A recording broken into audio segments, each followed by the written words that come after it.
Welcome to the Fundraising Leadership Podcast, episode 37. My name is Michelle Maloy Dillon. I'm here with my colleague, David Langiulli. Hi, David. Hey, Michelle, how are you? I'm good. So you wrote an interesting blog post recently about gossip.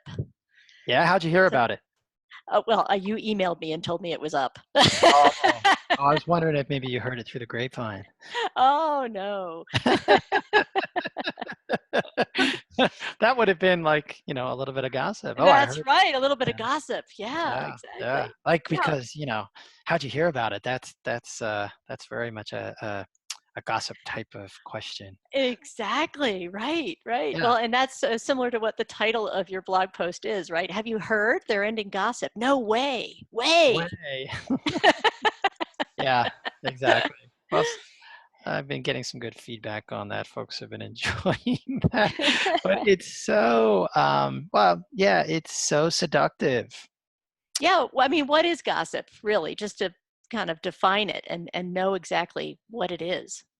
Yeah. Well, in the article, I talk about kind of like a dictionary definition of gossip. And it's sort of, let me see. Let me just read it for the audience. The practice of sharing information about people who are not present in a casual or unconstrained conversation that typically involves details not confirmed as being true. Yeah. Yeah. Right. So it's about Not spreading. confirmed as being true. Right. Isn't that key? Like Yeah. gossip is rumor. It's Innuendo, assumptions. assumptions. Yep. And organizations are replete with gossip. And a lot of leaders that I've worked with over the years as a coach think it's a good thing. Yeah. Right. You know? Absolutely. Yeah. I mean, gossip can be, sometimes people can think that gossip is a way of sort of being informed, Right. knowing the inside scoop. Oh, yeah. That's how people justify it. Right. That's how people justify receiving it. That's how they justify spreading it. And it's also gives you power and importance when you are a node, a gossip node in a network. Yeah. Right. People come to you for it, right? Yeah. Yeah. And yet, in the book, 15 Commitments of Conscious Leadership, and you and I are part of a tribe that really lives by the values that are discussed in this book and talks about it a lot. They describe gossip as a corrosive force that is not helpful. Right. So what is so toxic about gossip? Yeah, it's a great question. So, it doesn't follow the golden rule or platinum rule kind of way of being. So if you are a golden rule kind of person, do unto others as you would have them do unto you. Now that lives in a land of morality, but okay, let's just play with it, right?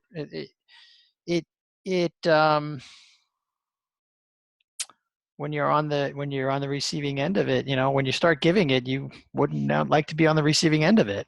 Yeah. So a lot of people like to say that they're golden rule people, but in practice, they violate the golden rule when they participate in gossip. But we could set morality aside and just think about workability. Well, right? and it's such it puts such a barrier in the way of trust. Like It if I does. find out someone's been gossiping about me, why would I trust them?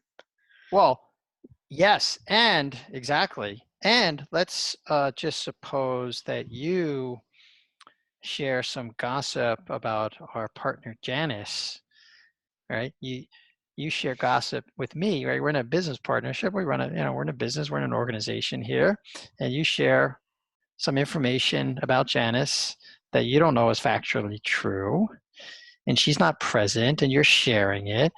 Now, what happens to the trust between you and me? Yeah, right. Well, you're going to think that I might gossip about you with Janice. Of course. Right. Yeah, Of I can't course. wait to get on the phone with Janice and tell her all about you. What's Yeah, that? it's like a double-edged sword, right? Because people want these so everyone knows that too, right? You can smell that. So in other words, like I want a relationship with, I want to keep my relationship with you so you bring me dirt, but I don't trust you because you bring me dirt, but I want you to trust me. Right.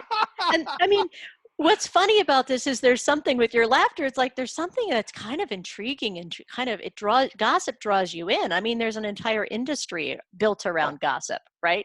Like there's completely. tabloid Oh, newspapers and, yeah. all this kind of thing, right? Oh, it's completely in the culture, right? Yeah, You're right. The the rags, the journal, the sort of the hyperbolic kind right, of news media, right? right. I mean, fact checks, like nobody checks facts anymore in the media. Just all Well, when spreading. it comes to the royal family in England, like I wanted to tell me more, right? Yeah, of course. What do they really think of each other, right? Right. Exactly. So So this is in why it's toxic. organizational, go ahead. I What? was going to say this is why it's toxic. It's like Oh, yeah. it can suck you in, and before you realize, it's like you're part of something, sometimes unintentionally, without me even being aware of it, of Right. creating a toxic environment with It's certain. even worse than that. So let's look at the word toxic. Right? Why would we think that gossip is toxic? A lot of leaders think it's good. Oh, it's just spreading information around. And I'm a leader. I want to get information, right? So I'm going to listen. I'm being good leader. I'm a listener. Hmm. Right? There's all this literature about listening, and we even train people how to listen, right? So, but I'm just being a good leader. I'm listening because then I can, I need to hear about the information. Well, why is it toxic? It's kind of like a drug. So let's Hmm. think about heroin, for example. Highly addictive, makes you feel good, and in the end, it's going to kill you. Hmm. Yeah, so that's why it's toxic. Gossip is like that, but people don't think of it that way. So it kills the organism or it kills the organization. That's what it does. So Yeah. it's very seductive. It's very addictive. It makes you feel good in the moment, and it eventually kills the organization. Yep. So how do we handle gossip, David? What do we do? Well, like in all things leadership that we teach, Michelle, it starts with me, right? Yeah. So the first thing when I work with leaders is when they sort of get that not everyone gets it. Some people just want to keep playing that game and they don't think it's going to be destructive. So then usually we don't work with those kinds of folks in those kinds of organizations, right? And a lot of people like to live and work in those types of, they like it. So if that's the case, then, tune out the podcast, don't read the blog post, and go work with somebody else in leadership development, not us, because we want to work with leaders who have integrity and who are willing to step into candor. So that said, you don't participate in it. You don't initiate it. So this is the me part, Hmm. right? So you don't, But I'm not a gossiper, David, but sometimes I find myself listening to somebody gossip. yeah, exactly, right. It's just super important. Like the first step is not to initiate it or spread it. So that you have complete control over Yeah. is whether I, David, initiate or by just saying like spreading something or somebody some information that I heard and I pass it on. So Right. don't do that. Right. So Right. what I'm hearing you say is it's like I have a responsibility not to gossip and not to say something to someone else that I wouldn't say directly to the person I'm talking That's about. right. Yeah. Right. So yes, exactly. So that's the second step, right? So shifting from me to we. So you're a leader or you're working in an organization, somebody comes to you starts an information, starts saying, Michelle, I heard that, that Janice really doesn't like you. Yeah. And It's so Sylvia told me that. right. Yeah. And and What do Sylvia, you mean she doesn't like me? Okay, I don't, yeah, now now you're, I'm beginning to get into the gossip too. Tell me what she said. Oh yeah. Yeah. How does Sylvia know that? What's going on? Well, Sylvia's told me that she was talking to Janice, and Janice said to her that, she really doesn't like it when you blah, blah, blah all Hmm. the time. By the way, I don't like that either, but, Yeah. Yeah. and, so anyway, you see how it's like people not wanting to be straight with one another. So I'm listening to it. And I'm passing it along to you. And I'm getting wrapped up in it because this gossip is about me. Of Like, so course. wait, tell me more. Of course. Right. It's like that, right? So I'm getting caught in the web. It's like a good soap opera, Yeah, isn't it? Right. it is. So when someone comes to you with gossip, it's like, you know, in the pop culture, we have this thing like talk to the hand, Yeah. you know, talk to the hand. Like, hey, Right. wait a minute, Sylvia. If what you're going to say to me uh, about Janice and Michelle, you wouldn't say if they were present. I don't want to hear it. You got to take this up with them. Hmm. Yeah. So now there's a little bit of a subtlety to this, right? So if you and I were talking about Janice, she wasn't present, and our intention was good. This is where, but it's a very slippery slope, right? Like we might say, oh, we need to remind Janice that she was going to work on our OGSM and get it to us by Tuesday, right? That would be perfectly fine. Sure. You know, Well, it's like that's fact, right? it's factual. Yeah. She said Uh-huh. she had promised it, right? She had Hmm. promised it, Yeah, there's and nothing assumed in that because she right, had promised it and she it's had fact. actually promised it to us, and Uh-huh. we could Sure. talk about that. And we might say, oh, we might want to send her a reminder on Monday. It's like, Hmm. okay, one of us will send her a reminder. Okay, that's not a toxic, gossipy conversation, right? Because we would say that if she was present. Yeah.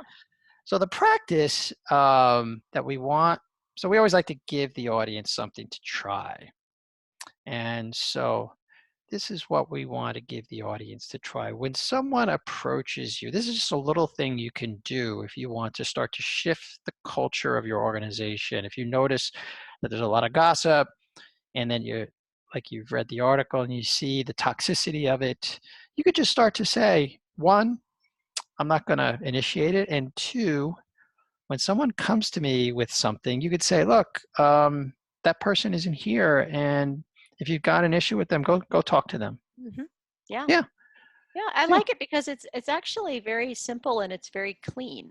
Yeah. Yeah. Uh, there's something about it that feels a little bit risky, like because it's so direct and yet it is so clean. Like I'd appreciate it if you didn't talk to me about that and go Right. directly to that person. Yeah. Right. Right. It's a very simple request. And yes. And if you're a leader in the organization and you really want to transform your culture from one of that's so this type of communication is out of integrity and it's not candid. People do it because they're afraid, they don't want to have conflict. Um, and if you're in an organization that is wanting more candor, This is then this absolutely the place to go. yeah, this is a place. Yes. And by the way, it's so easy to participate in. It's so Hmm. we all do it, we all slip into it. But it's if you want to build a culture, then the place to start is don't generate it.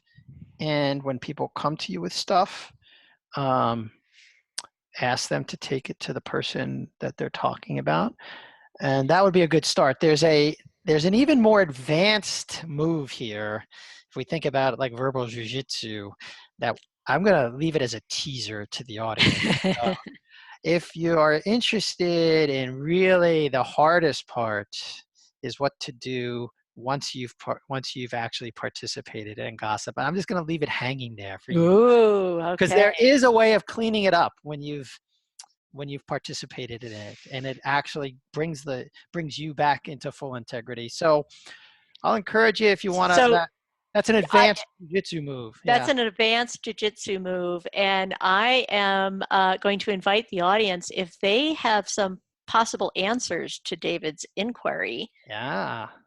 You can shoot David an email Yeah. at Or david@fundraisingleadership.org. yeah. Or you could actually go on the website and start that discussion on the blog Where post. our blog post is. I Yeah, love that idea. Let's yeah, get a discussion going about possibilities for that. That would be yeah. great. So I'll just leave it out there for you guys. Yeah, Those of yeah, you conscious leaders may know what it is, and you may not. You may think you know. that's great. That's All right. great. So good. So we want to mention to you all that if you like this podcast, it also shows up on iTunes, Google Play, Spotify. Go ahead and subscribe to it on any of those channels and it'll come right to you. Right. You're welcome to do that. Right. And David has given you some interesting homework today, right? So yeah, the podcast now is the Fundraising Leadership Podcast. It's out there on those platforms. So if you want to get it on your phone, just go ahead and sign up for it. And we'll leave you with that. That's all we're going to leave you with today. Yep. And so go put Now this go into put it into practice. practice. Yeah, take care. Bye-bye.